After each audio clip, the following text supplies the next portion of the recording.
Good morning. How you all doing today? Air things out like I like to do and talk without them in. But yesterday we started on this book here, so Hacking Uncertainty. Just little tiny books, but they're full of little golden nuggets.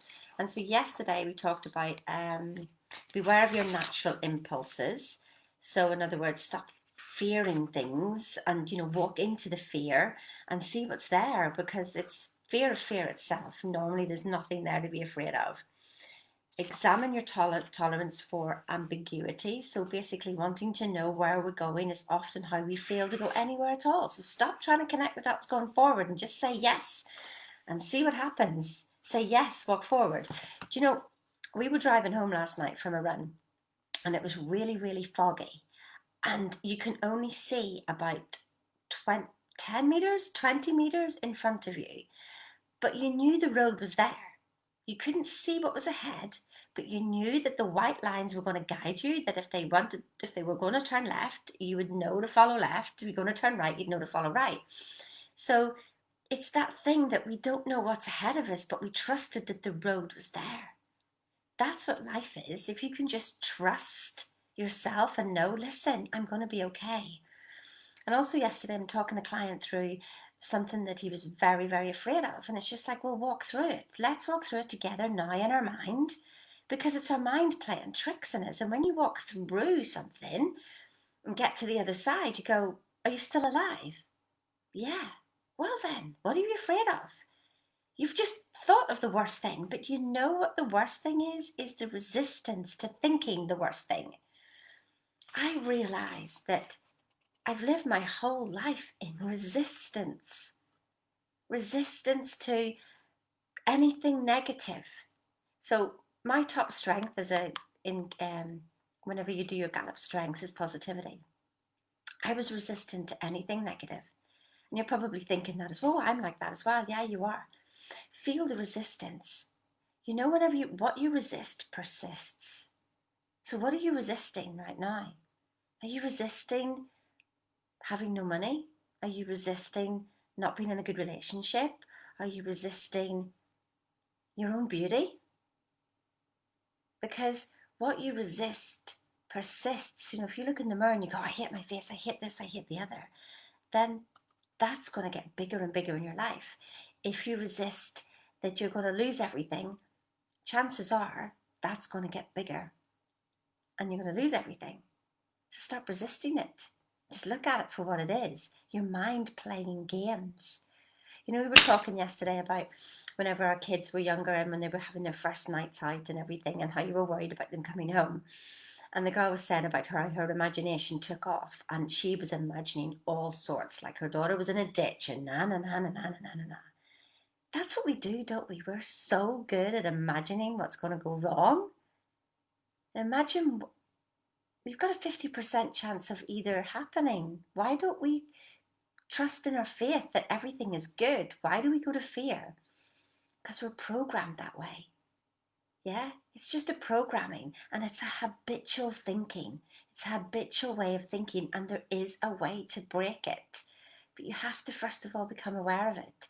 I'm doing a webinar tonight, guys. If you're not on the webinar, I know that what the things say, and that if you see an advert about tonight, it's like how to manifest anything you want. But here's the thing. If you don't have peace of mind, you don't have anything. If you don't have that peace of mind, and that's the first thing that I want to help bring to you, is that peace of mind. I know that all of you out there, even watching this, you're worried about this, worried about that, and worried about the other. Imagine if you could get rid of worry. Imagine if you could get rid of doubt. Imagine if you could get rid of fear. And when I say get rid of it, I don't mean that it's not going to pop up and you're not going to be afraid again, but you're not going to be resisting it. You're going to be able to see it for what it is. Can you imagine that? Get on the webinar tonight, because I'm going to be sharing some secrets about how to do that. So it's all about maybe manifesting. You don't manifest. You know what's really happens? It is done onto you. Whatever is going on in here in your heart, the world is conspiring to make that happen.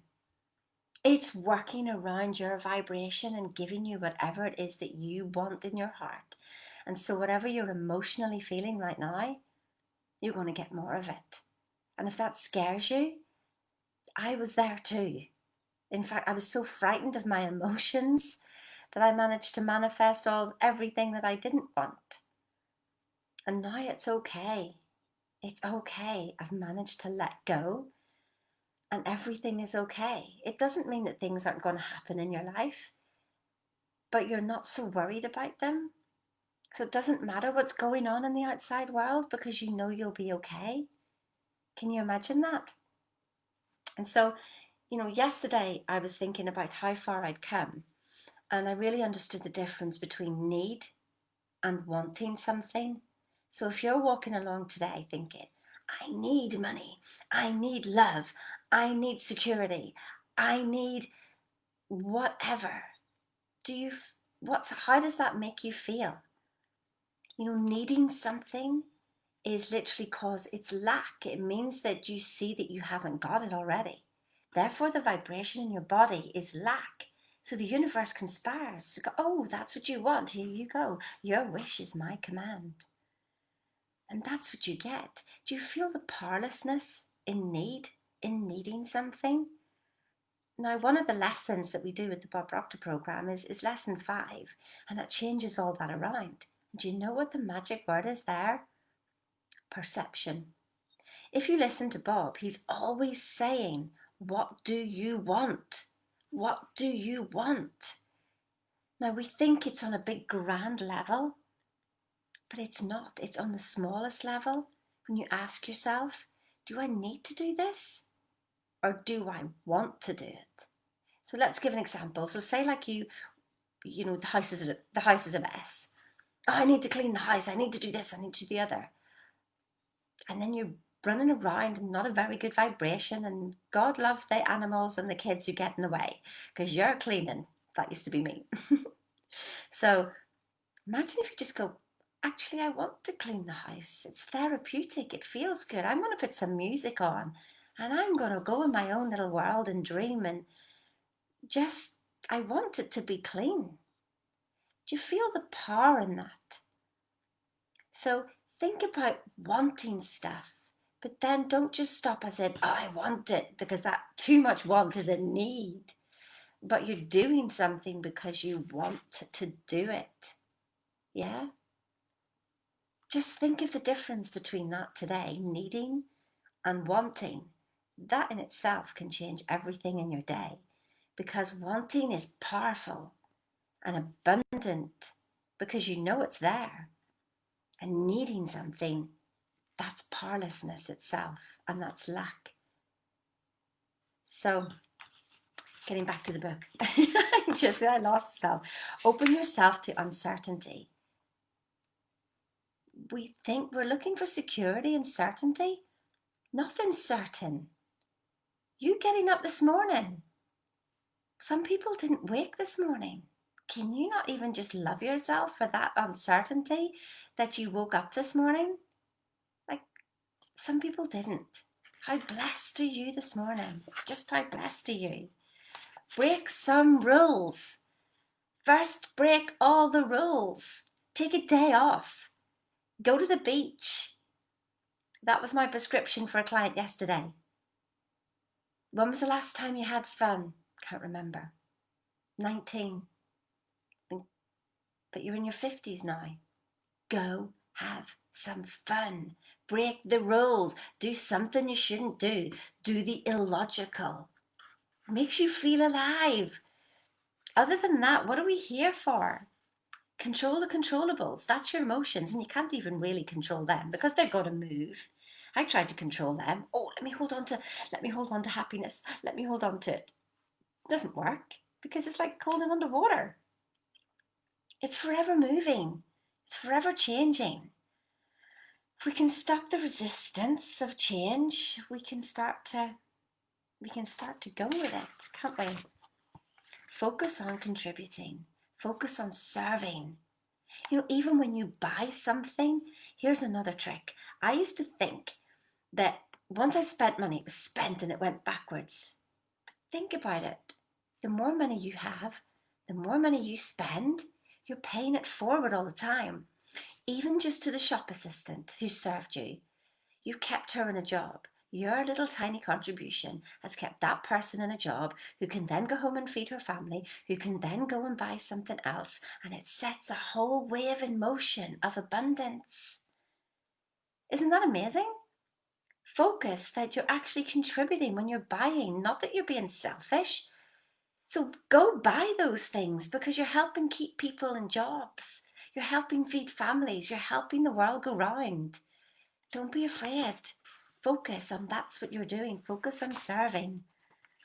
And if you have a job where you don't actually see people, so even thinking of I don't know. So how did this shake? Oh, look at it. The greens balance. Yeah. How did 37 green vegetables get in here? Isn't that amazing? Think of the people involved in this. And just by me drinking it, I am contributing to them staying in a job. I'm contributing to them growing this. Now, here's another thing, that this company is a B registered company, which means it's about the people and planet before profit. What are you eating and drinking today? Are you with a company that's looking after the planet? Are you? This company is looking after the planet before profit. So I love Arbonne. I love being associated with Arbonne because I know that we are on focusing on contributing. We're not focusing on just getting money. But it doesn't really matter anyway, I guess, because we're still making the world go round. Yeah? You're still keeping people in jobs whenever you buy anything. But I like the idea of people and planet before profit because actually it's all the same thing. It's all equal because we're still, the more money that Arbonne make, the more that they can help more people. The more that I buy from Arbonne, the more that I'm helping people stay in a job. Just imagine that, the logistics of 37 different vegetables and the people involved in getting it here. Wow. So when you buy something, you're keeping that in motion. Does that not, like, we think we're independent? We're not independent. We're all co-creators helping each other. Ugh, doesn't that feel good? Don't you realize how much you're facilitating the world just by being here? Anyway, that gets me excited. So that's really it, because the book just goes on about let intention guide you. As for the future, your task is not to foresee it, it's to enable it. We can't see. So remember what I said about the road? We don't really know what's in front of us, but we know that it's there. We haven't created the future. The reality that you're looking at now with your senses is past. It's past manifestation. So stop bringing the past in and thinking from there. That's outside in. That's why we get stuck. We want to think inside out. We want to create with our imagination and project it out because that's what we're doing anyway. But I want you to be aware of it. So listen, guys, get on the webinar tonight, and there's 2 times, 5 o'clock and 8 o'clock UK time. Get on the webinar and just listen, and then from that, we also get a free book, by the way, You Were Born Rich by Bob Proctor, and there's also a free call at the end. You get a free one-to-one of literally where I want to hear what you're doing, where you're going, only if you're serious about it. There's no point in wishing and not doing anything. We need to take action of some sort. What action are you going to take today towards a fulfilling life? One of my clients, I actually loved what she said. She said, are you living a fulfilled life or a fill-filled life? In other words, are you just busy being busy, filling it with stuff? You know what we're afraid of? We're afraid of space because we might actually hear ourselves. And that's scary for some people. It was scary for me. I realized I kept myself so busy so I couldn't hear myself. And thank goodness for this year, because it really helped me because everything slowed down. We couldn't go here, we couldn't go there, we couldn't go anywhere. We had to actually hear ourselves, didn't we? We had to hear ourselves. Some of us didn't like it. What I realised was is that I was stopping and I heard myself and I realised what was going on. And that's what this year has brought for me. I wonder what the rest of this year is going to bring for you. Are we going to change it up, or are we going back to the normal that we had before? Don't go back there. There's so much in this life. Stop settling. So much more, but I want to help bring you peace first. Peace before prosperity. And then who cares what's outside? Because you just feel at peace and walk this earth in peace. Listen, have an awesome, awesome day. I'll see you tonight. And that's it. Have a good day. Click on the link above and join me. See you then.